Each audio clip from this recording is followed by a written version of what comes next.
지난 시간에는 나오미가 룻이 귀여운 물을자가 되는 보아스의 밭에서 일했다는 이야기를 듣고 이 모든 일이 우연히 일어난 일이 아니라 하나님의 섭리 가운데서 일어난 일이라는 사실을 이제 확신한 그 내용을 살펴봤습니다. 나오미가 그 믿음을 가지고 한 일은 보리 추수와 밀 추수가 마칠 때까지 몇 주간 기다리자라는 것이었죠. 하나님의 역사하심을 기대하면서도 또한 그가 동시에 기다릴 수 있었던 것은 사람은 쉰다 하더라도 그 백성에게 은혜 베풀기를 그치지 아니하신 하나님께서는 여전히 역사하신다라는 믿음이 있었기 때문에 그는 묵묵히 인내하면서 하나님의 때를 기다릴 수가 있었던 겁니다. 이제 그 몇 주간의 시간이 흘러서 추수가 다 마치는 그런 날이 되었습니다. 나오미는 룻을 불러서 오늘 이 추수가 마치는 날 타작마당에서 축제가 있을 것인데 너는 꽃단장을 하고 거기에 숨어 있어라. 그리고 보아스가 충분히 먹고 마실 때까지 기다렸다가 잠자리에 들게 되면 보아스를 따라 들어가서 그의 발치에 있는 이불을 들고 거기에 누워 있어라. 그러면 나머지 일은 보아스가 알아서 할 것이다. 이제 이 말을 합니다. 나오미가 지금 원하는 건 무엇일까요? 술김에 보아스가 룻을 겁탈이라도 해서 그걸 빌미로 결혼을 요구하려고 지금 이렇게 시키는 것일까요? 갑자기 이런 극단적인 방법을 이제 쓴다고 한다면 지금까지 기다려왔던 것이 설명이 되지 않죠. 추측을 하자면 나오미는 룻이 계속해서 보아스의 밭에 가서 일을 하면서 그 보아스의 눈에 들기를 원했을 겁니다. 그래서 보아스가 먼저 룻에게 청혼해 주기를 바랬을 텐데요. 그러나 보아스는 룻을 딸처럼 아끼고 친절을 베풀어 주었을 뿐 이성적인 그런 감정을 갖지 않았기 때문에 결혼에 대한 생각을 전혀 품지 않았던 것이죠. 이제 추수가 마칠 때가 됐기 때문에 추수가 마치게 되면 보아스와 룻이 다시 이제 접촉하게 될 기회를 얻기는 힘들게 됩니다.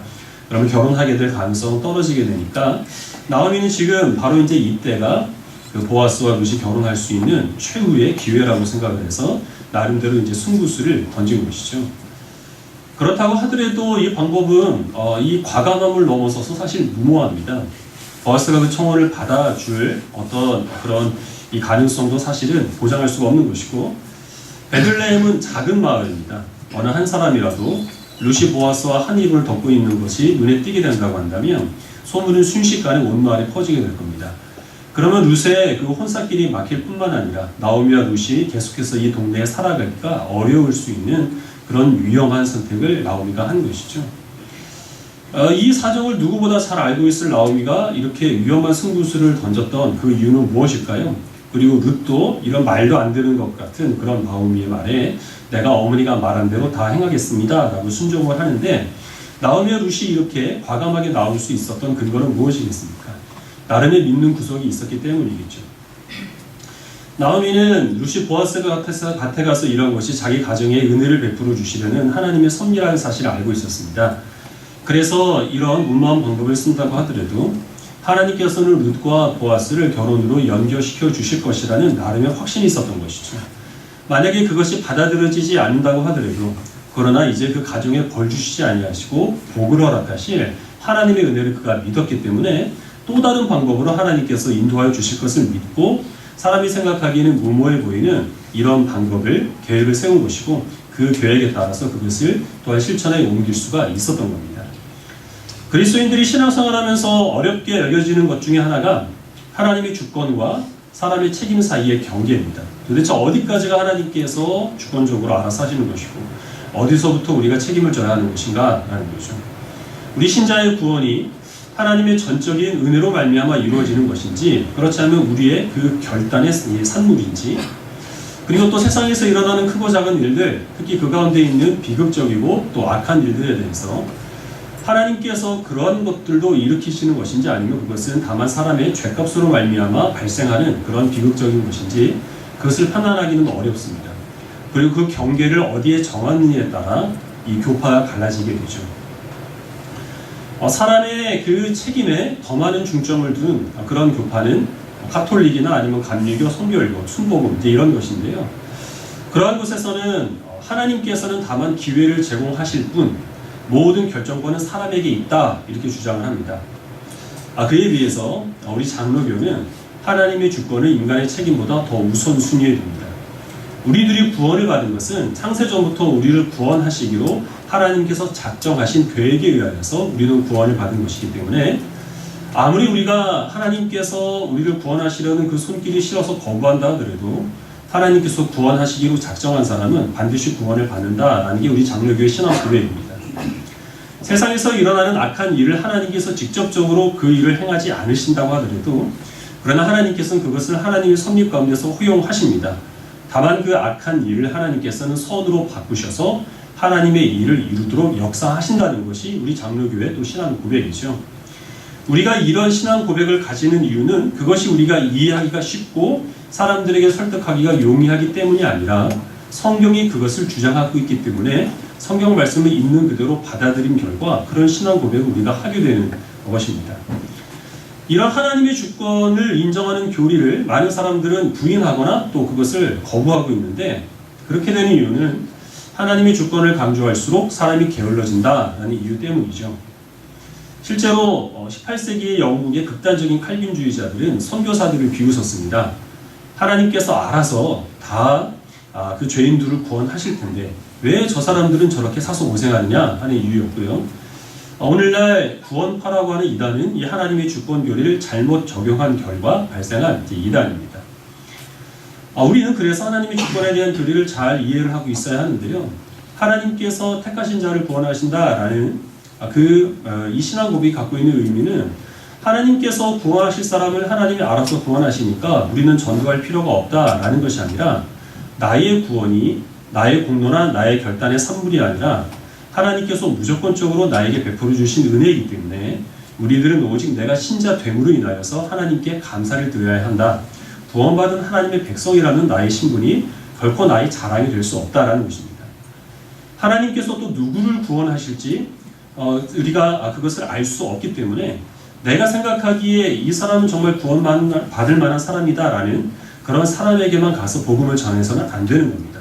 내가 생각하기에 구제불능의 죄인이라 하더라도 하나님께서 구원하시기로 작정하셨으면 그는 회심할 수밖에 없기 때문에 우리들은 때를 어떤지 모르든지 또 그 누구든지 대상을 가리지 않고 기회가 주어지는 대로 복음을 전할 책임이 우리들에게 주어지는 것이죠.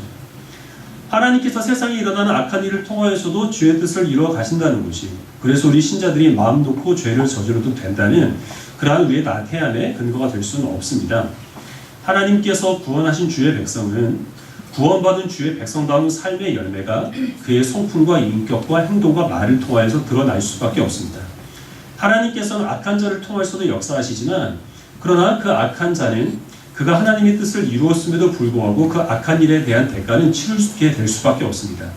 그러나 우리들은 하나님께서 우리들에게 맺게 하신 선한 열매를 통하여서 하나님의 일에 동참이 되기 때문에 우리들은 하나님께서 내게 맺으시기를 원하시는 선한 열매가 무엇인지를 늘 말씀을 통하여 열심히 분별을 해야 하는 것이고 그 선한 열매를 통해서 하나님의 나라의 동역자로 우리가 쓰임받을 수 있도록 최선의 노력을 다하는 것이 우리들에게 주어진 모든 책임과 그리고 의무라는 것을 우리들은 기억을 해야 합니다.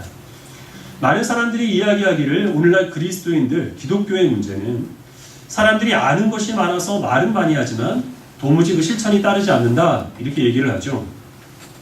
과거의 그리스도인들에 비해서 확실히 좋은 말씀을 접할 수 있는 기회는 많이 주어집니다. 신학적인 수준도 예전에 비해서는 비교할 수 없을 만큼 높아진 게 사실이죠. 그러나 세상 속에서 우리 그리스도인들은 믿지 않는 사람들과 별반 다른 바 없는 그 행실 때문에 사회적인 지탄을 받고 있습니다.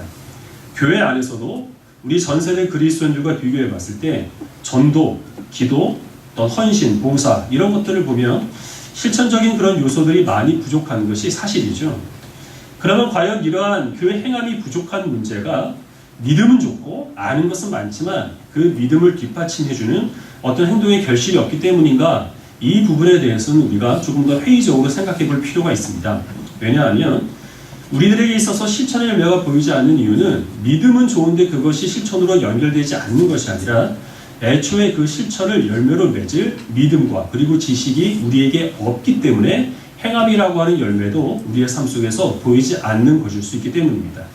로마서 6장 말씀을 같이 보도록 하겠습니다.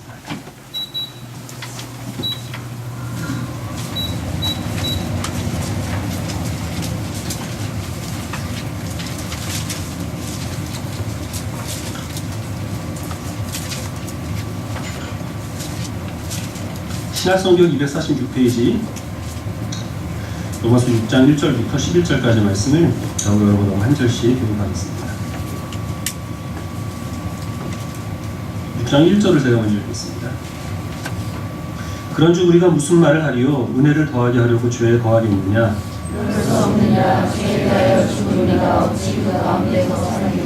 우리 그리스도 예수와 합하여 세례를 받은 우리는 그의 죽으심과 합하여 세례를 받은 줄을 알지 못하느냐? 그러므로 우리가 그의 죽으심과 합하여 세례를 받음으로 그와 함께 장사되었나니 이는 아버지의 영광으로 말미암아 그리스도를 죽은 자 가운데서 살리신 것 같이 우리로 또한 생명 가운데서 행하게 하나라.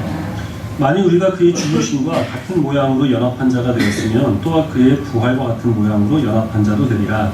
우리가 알거니와 우리의 옛사람이 예수와 함께 십자가에 못 박히었을 주의 몸이 죽어 다시는 우리가 죄에게 중노를 하지 아니하리니 이는 죽은 자가 죄에서 벗어나 의롭다 하심을 얻었습니다. 만일 우리가 그리스도와 함께 죽었으면 또한 그와 함께 살 줄을 믿노니 이는 그리스도께서 죽은 자 가운데서 살아나셨으며 다시 죽지 아니하시고 사망이 다시 그를 주장하지 못할 줄을 알미로다. 그가 죽으심은 죄에 대하여 단번에 죽으시며 그가 살아계심은 하나님께 대하여 살아계심이니 듣겠습니다. 이와 같이 너희도 너희 자신을 죄에 대하여는 죽은 자요 그리스도 예수 안에서 하나님께 대하여는 살아있는 자로 여길지어다. 아멘. 이 그리스도인들은 예수님을 믿음으로 구원받습니다. 이 믿음이라고 하는 것은 예수 그리스도와 우리를 하나가 되게, 즉 연합하게 만드는 그러한 요소가 되는 것이죠. 그래서 예수님을 믿는 사람들은 예수님께서 2000년 전에 십자가에 못 박히셨을 때 영적으로 예수님과 함께 이미 죽은 사람들입니다. 죽은 사람에게는 더 이상 그 죄값을 물을 수가 없습니다. 사건의 피의자가 사망을 하게 되면 그 사건은 그대로 종결되게 되죠. 그래서 죄와 사망의 권세가 우리들에게는 어떤 영향도 끼칠 수가 없게 됩니다. 우리들은 죄와는 상관없는 거룩하고 의로운 사람으로 살아가게 되는 것이죠. 예수님을 믿음으로 그리스도와 연합하게 된 것은 죽음과만 연합하게 된 것이 아니라 예수님께서 무덤을 이기시고 부활하셨을 때 그 부활과도 우리가 그 부활에도 동참하도록 또한 우리를 이끕니다. 그래서 우리들은 더 이상 이 세상에 속한 사람이 아닙니다. 하나님께서 다스리신 하나님의 나라에서 하나님의 의와 거룩과 진리의 통치를 받는 하나님의 백성으로서의 새로운 생명으로 우리가 살아가게 되죠. 이렇게 그 변화된 신분을 지금 사도 바울은 여기에서 너희가 죄에 대해서는 죽은 자로, 이것을 갈라디아서에서는 좀 다른 말로 표현하는데요. 너희가 세상에 대해서 십자가에 못 박힌 자라 그렇게 말씀하시는데 죄와 세상에 대하여서 죽은 자로 여기고 그리고 또한 하나님께 대하여 살아있는 자로 여기는 것, 이것이 바로 변화된 신분을 가지고 살아가는 그리스도인들의 삶의 모습이라고 말씀하고 있습니다. 우리가 주목해서 볼 부분이 어디냐 하면 지금 바울이 여기에서 이 성도들에게 너희가 죄에 대해서 죽어라, 너희가 하나님께 대해서 살아라 이렇게 말하지 않고 죽은 자로 여겨라, 살아있는 자로 여겨라 이렇게 말씀하고 있다는 겁니다. 살고 죽는 것은 우리가 할 일이 아닙니다. 그것은 하나님께서 우리를 위하여 하신 일입니다. 우리들은 믿음으로 하나님이 행하신 우리를 죽이시고 살리신 그 일을 그저 받아들이는 것에 불과합니다. 바울은 여기에서 우리 그리스도인으로서의 어떤 행함에 앞서서 우리가 근본적으로 어떤 믿음을 가지고 살아가야 하는가, 그것을 지금 말씀하고 있는 겁니다. 내가 예수님을 믿어 하나님의 백성이 되었는데 나의 삶 속에선 여전히 그 죄의 영향을 받아서 아무렇지도 않게 거리낌 없이 죄를 범하고 그것이 하나님께서 슬퍼하실 죄라는 인식을 갖지 못하고 살아가게 되거나 내가 하나님의 백성으로 의와 거룩과 진리의 통치를 받는 새로운 생명이 되었음에도 불구하고 여전히 이 세상 일들에 대해서 미련을 가지고 내 앞에 일어나는 일 때문에 두려움과 염려로 인해서 좀처럼 몸을 움츠리고 행동하지 못하고 있다고 한다면 그 근본적인 원인이 무엇이냐는 것이죠.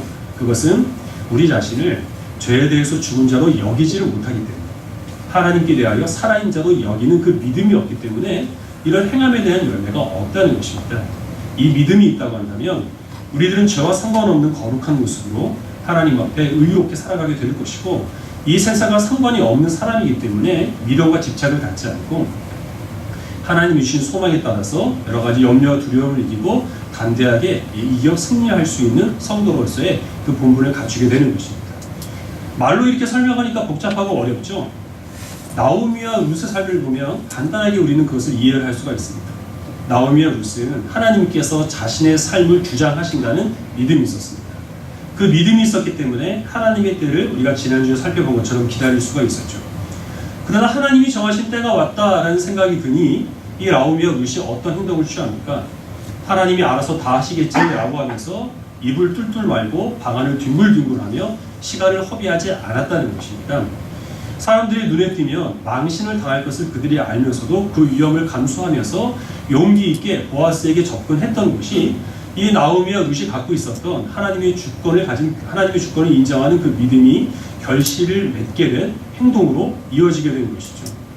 나오미와 룻이 그들이 하나님께 대한 그 믿음을 실천으로 옮기게 된 그 이유 가운데 하나, 요소 가운데 하나로 우리가 놓치지 말아야 할 것이 있습니다. 이들의 현실입니다.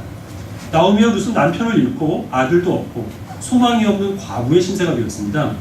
이 세상 가운데서는 어디에서도 의지할 사람이 없고 무엇으로도 그들이 소망을 들 수 없는 더 이상 떨어질 곳이 없는 가장 비천한 처지라는 것을 그들은 충분히 인식을 하고 있었던 것이죠. 즉 그들은 세상과 죄에 대해서 이미 죽은 사람이라는 것을 그들의 모든 삶을 통해서 받아들인 상태에서 오직 하나님밖에는 그들이 의지할 사람이 없는 것이고, 그렇기 때문에 그들은 이 세상에서 더 이상 잃을 것이 없다는 담대함을 가지고 용기 있게 보아스 앞으로 나아가게 된 것입니다. 로마서 말씀에 의하면 우리 모든 그리스도인들은 다 가망이 없는 죄인들입니다. 우리들은 오직 하나님의 은혜로 말미암아 구원받았고 주의 은혜가 아니면 하루도 살아갈 수 없는 무익한 죄인들이죠. 그래서 우리들은 이 세상에서 무엇인가를 잃어버려도 아깝게 여길 것이 없는 사람들입니다. 그럼에도 불구하고 하나님께서 우리들에게 어떤 순종의 명령을 내리셨는데 우리가 그 명령에 주저하고 있던가, 아니면 무엇인가 내가 신자로서 해야 될 일 알면서도 좀처럼 그 일에 적극적으로 나서지 못한다면 그 이유가 무엇이겠습니까? 나오미와는 달리 너무나 많은 것을 갖고 있기 때문입니다. 그 명령에 순종했을 때 내가 잃어버리게 될 것을 아깝게 여기기 때문에 행동보다는 계산이 앞서는 것이죠. 내가 이렇게 한다면 사람들이 나를 어떻게 보게 될 것인가? 그러면 내 망가진 자존심은 무엇으로 회복을 할 수 있을 것인가? 하나님께서 요구하시는 대로 내가 순종을 하게 되면 나는 더 바빠지게 될 것이고, 그리고 더 궁핍하게 될 것인데 나는 어떻게 살아가나 하는 그러한 계산들이 앞서게 되면 우리들은 절대로 하나님의 말씀에 순종을 할 수가 없고, 우리 앞에 놓인 여러 가지 시험과 어려움들이 있어도 우리가 용기 있게 그런 것을 대면하여 나서 싸워 승리할 수가 없게 되는 것입니다. 말씀을 전하다 보면 가끔 이제 설교자인 저 자신에 대한 이야기를 많이 하게 되는데요. 예화를 찾다 보면 시중에 나와 있는 많은 좋은 예화들이 있지만 사실 신빙성이 없습니다. 다 전해져 내려온 이야기들이고 많은 양념들이 들어있기 때문에. 그래서 아무래도 직접적인 저의 경험들을 이야기를 해드리는 게 가장 이제 정확한 예가 되는 것 같아서, 물론 거기도 양념이 무지하게 들어가긴 하죠. 그래도 저 정도면 상당히 솔직한 편이거든요. 그래서 저에 대한 이야기를 많이 하는데 사실 좀 민망하거든요. 여러분들도 그 양해를 해주시고 들어주시길 바랍니다. 제가 처음 그 교육자가 됐을 때 제 사역 가운데서 가장 이제 어렵게 여겨지는 부분이 설교하는 것이었습니다. 학생들을 대상으로 설교하는 것이야 어렵지 않게 할 수 있었는데 어른들 대상으로 설교를 하는 것은 힘들었거든요. 자주 설교를 하는 것은 아니어서 설교 원고를 작성하고 준비하는 건 나름대로 즐겁게 할 수 있었는데, 강단에 서서 성도들 얼굴을 쳐다보면서 그 시선을 다 받아들이면서 이 말씀을 전하는 게 여간 부담스러운 일이 아니었습니다. 그래서 이제 처음 제가 설교를 할 때는 전도사 시절만 하더라도 그 원고에다가 눈을 고정을 하고 앞을 보지 않고 설교를 했습니다. 또 빨리 말씀 전하고 내려오려고, 지금도 말이 좀 빠른 편이긴 하지만 그때 당시에는 래퍼였죠. 소사포처럼 쏟아붓고 그리고 이제 얼른 내려왔습니다. 처음에는 제가 그렇게 설교를 부담스럽게 여기는 이유가 겸손하기 때문인 줄 알았습니다. 저는 예수님과 같이 마음이 온유하고 겸손해서 사람들의 그 주목이 집중되는 것을 내가 감당하지 못하는가 보다, 이렇게 생각을 했는데, 어느 순간부터인가 그게 사실은 겸손이 아니라 교만에서 비롯된 것이 아닌가 하는 생각을 갖게 됐습니다. 설교에는 아무래도 설교자의 인격이라든지 사람 됨됨이, 지식, 또 그의 믿음, 이런 것들이 반영될 수밖에 없죠. 글을 쓰면 그 사람이 어떤 사람인가 알게 되는 것처럼. 그런데 이제 설교자가 설교를 하는 그 목적 가운데 하나가 어느 순간부터인가 내가 사람들에게 조금은 괜찮은 사람으로, 또 믿음이 두터운 사람인 것처럼, 아는 것이 많은 사람인 것처럼 그렇게 인정되기를 바라는 마음이 있었던 겁니다. 근데 혹시나 그렇게 인정받지 못하고 미천이 드러날까봐 두려운 마음이 들게 되는 것이죠. 그런 마음이 부담스러워집니다. 그런 부담스러운 마음을 가지고 앞에 서서 말씀을 전하다 보니 어떤 원하는 반응들이 있거든요. 그래서 어떤 그 회심의 유머를 준비를 했는데 뜻밖의 이제 여러분들은 그거를 굉장히 진지하게 받아들이시는 거지. 뭐 저에게 진짜 하버드 대학 나왔냐고 물어보시는 분이 계십니다. 또 먼저 어떤 경우는 이 부분은 정말 중요한 부분이어서 힘을 주고 강조를 했는데 딱 그 타이밍에 맞춰서 주무시고 계시는 분이 계시면 그 자괴감에 저는 집으로 돌아가서 밤잠을 설칠 때가 많이 있었다는 겁니다. 그래서 내린 결론이 무엇이냐면 설교자는 자기 자신을 죽은 자로 여겨야 한다라는 것이죠. 설교라고 하는 것이 애당초 설교자를 전하는 것이 아니라 하나님을 전하는 것이기 때문에 그 본분에만 충실하면 되는 것이죠.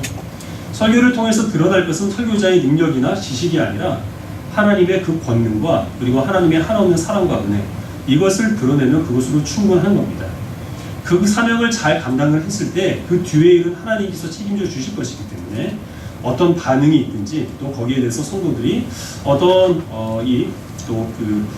리액션 또 어떤 그 피드백을 또 보이든지 거기에 대해서는 전혀 사실 설교자는 구애받을 필요가 없다라는 것이죠. 그런 생각을 갖게 되니까 말씀 전하는 것이 조금 편해져서 지금 저는 여러분들의 얼굴을 보면서 이렇게 또 설교를 하고 있는 겁니다. 근데 여기서부터가 중요한 것인데 내가 이런 말씀을 충실하게 전하는 사명을 감당을 하고 빈일은 하나님께서 책임져 주실 것이기 때문에 설교 준비 대충 하고 말씀 대강 전하고 그래서 성도들은 제가 횡설수설해서 무슨 말인지를 이해를 못하고 있는데 저 자신은 오늘 설교 잘했다고 스스로 뿌듯하게 여긴다면 차라리 교만한 마음을 가지고 열심히 준비해서 정성껏 전하는 게 훨씬 더 낫다는 것이죠.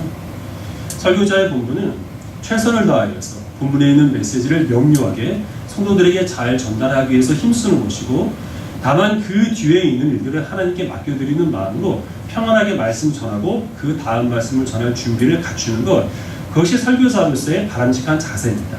그것이 그리고 또한 하나님의 주권과 사람의 책임 사이에서 그 경계선을 어떻게 받아들여야 하는 것을 가지고 고민하는 성도들이 가져야 될 가장 이상적인 자세라고 하는 것이죠. 말씀을 한 구절만 더 보겠습니다. 요한복음 12장입니다.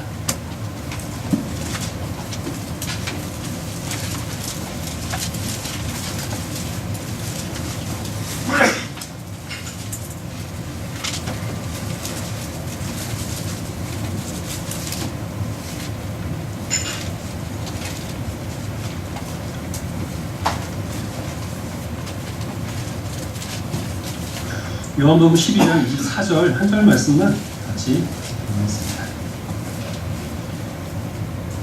요한복음 12장 24절 같이 읽겠습니다.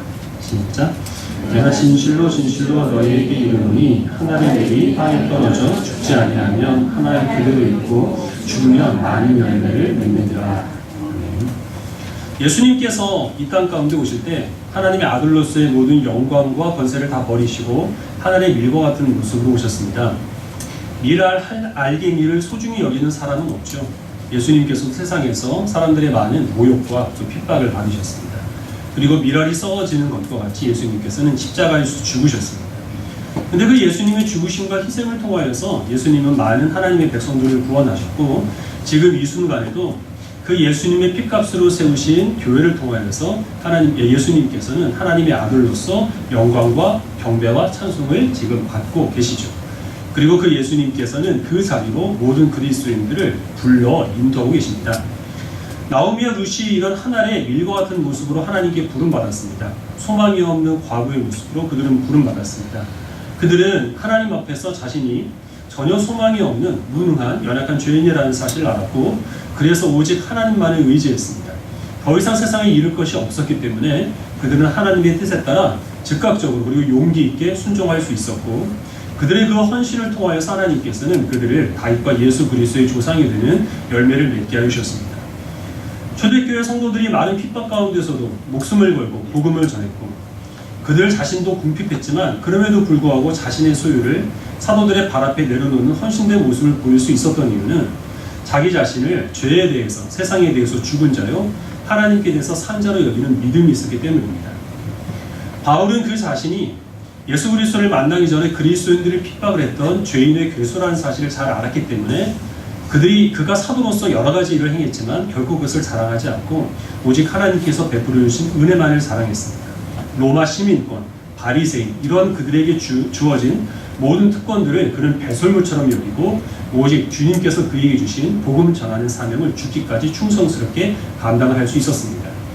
우리 모든 신자들은 이 하나의 밀과 같은 모습으로 하나님께 부름을 받았습니다. 우리가 하나님의 그 말씀에 순종하지 못한다고 한다면 우리들은 주님께서 내게 주신 그 모든 짐과 같은 것들을 나의 것으로 여기고 아깝게 여기기 때문입니다. 내 것이 아니기 때문에 우리는 그것을 결코 아까워할 필요가 없고 잃어버린다고 하더라도 미련을 가질 이유가 전혀 없음을 기억하시기를 바랍니다.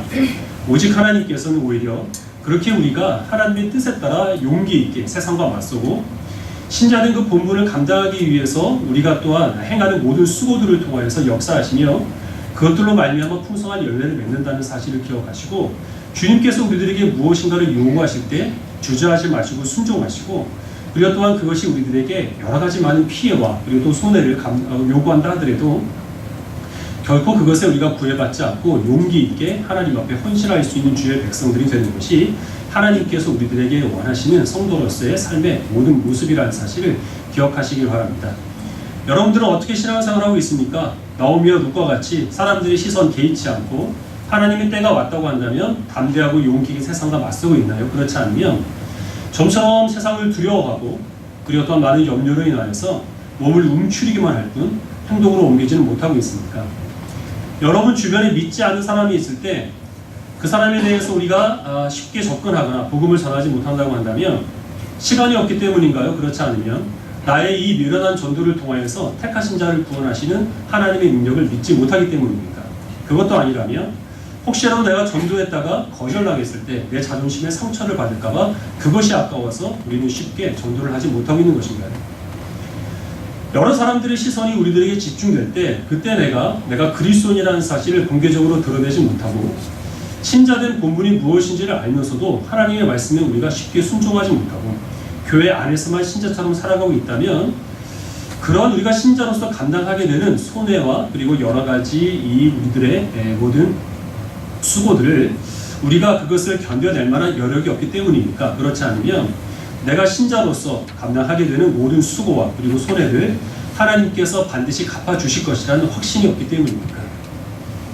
믿지 않는 사람이 있을 때 내 자존심에 상처 입을 것 구애받지 마시고 나의 연약한 전도를 통하여서 구원하신 하나님의 능력을 의지하여서 여러 가지 다양한 방법으로 그에게 예수 그리스도를 소개할 수 있는 담대함을 가지시기를 바랍니다.